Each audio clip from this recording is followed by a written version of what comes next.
Bayangkan ini bro, orang yang membentuk cara berpikir, karakter, dan masa depan anak bangsa digaji ratusan ribu per bulan. Sementara pekerjaan lain juga penting digaji jutaan rupiah. Bukan untuk saling merendahkan profesi, tapi untuk bertanya, di mana rasa keadilannya? Ketimpangan gaji guru dan pekerja program makan bergizi gratis kembali memantik debat publik. Apakah negara benar-benar menempatkan pendidikan sebagai investasi masa depan atau sekedar jargon politik aja bro? Hari ini kita tidak sedang membandingkan siapa lebih capek, kita sedang bicara tentang prioritas negara. Mari kita mulai dari data, bukan emosi. Menurut catatan Jaringan Pemantau Pendidikan Indonesia, gaji guru khususnya guru honorer di Jakarta masih berada pada kisaran 300.000 hingga 2 juta per bulan, bro.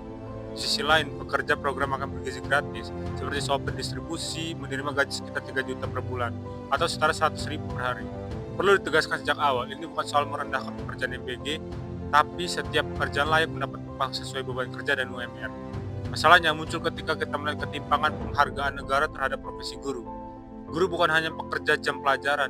Dalam praktiknya, guru menyiapkan perangkat pembelajaran, mengoreksi tugas dan ujian, menghadapi tekanan administrasi, menjadi konselor informal bagi siswa, menjawab komplain orang tua di luar jam kerja.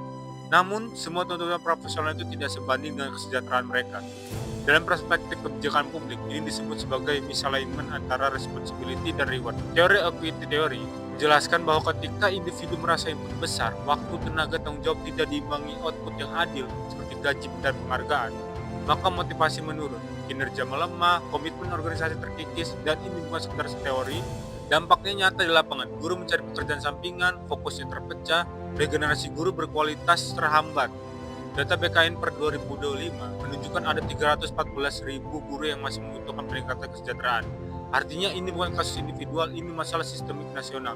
Jika negara serius ingin membangun kualitas SDM, maka pertanyaan mendasarnya adalah, mengapa profesi yang paling menentukan kualitas generasi justru hidup dalam ketidakpastian ekonomi?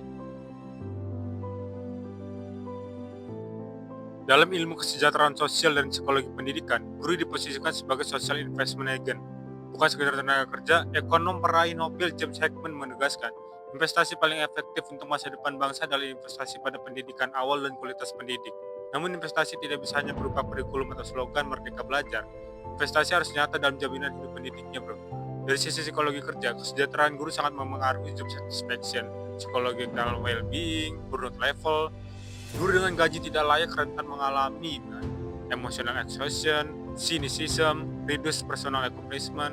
Ini disebut teacher burnout dan jika dibiarkan, efeknya langsung ke siswa. Sementara itu, pendapat Winnie Indriani dari perspektif psikologi menegaskan hal penting. Semua profesi layak digaji sesuai UMR, termasuk pekerja MBG dan guru honorer. Artinya masalahnya bukan pada ketinggian gaji MBG, melainkan rendahnya gaji guru.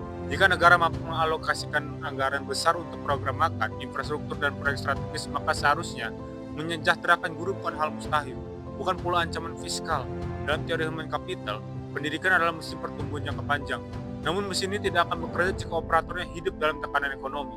Lebih parah lagi, ketimpangan ini mengirim pesan berbahaya ke generasi muda.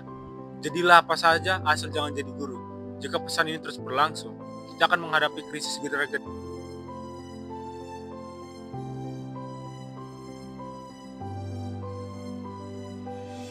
Pemerintah sering berdalih bahwa kebijakan pengupahan memiliki skema dan regulasi berbeda.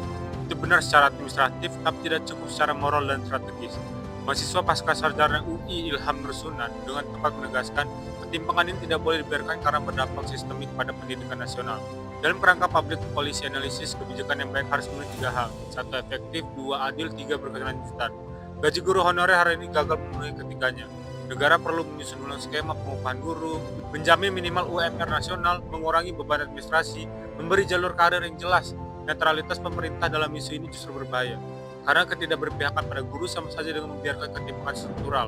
Indonesia boleh netral dalam konflik global, tapi dalam urusan pendidikan negara tidak boleh netral. Berpihak pada guru berarti berpihak pada masa depan. Dan masa depan tidak dibangun dengan pidato, melainkan dengan kebijakan konkret, bro. Ketimpangan gaji guru dan pekerja MBG bukan soal iri atau perbandingan dangkal. Ini soal arah kebijakan negara. Jika guru terus diposisikan sebagai pelengkap, jangan heran jika kualitas pendidikan ikut tertinggal. Menyejahterakan guru bukan beban, itu investasi peradaban. Kalau lo setuju isu ini perlu dibahas lebih serius, tekan like, share videonya agar suara guru tidak terus tenggelam, dan tulis di kolom komentar, menurut lo, apa langkah paling realistis yang harus diambil pemerintah? Karena masa depan bangsa tidak lahir dari gedung megah, tapi dari ruang kelas yang gurunya dihargai.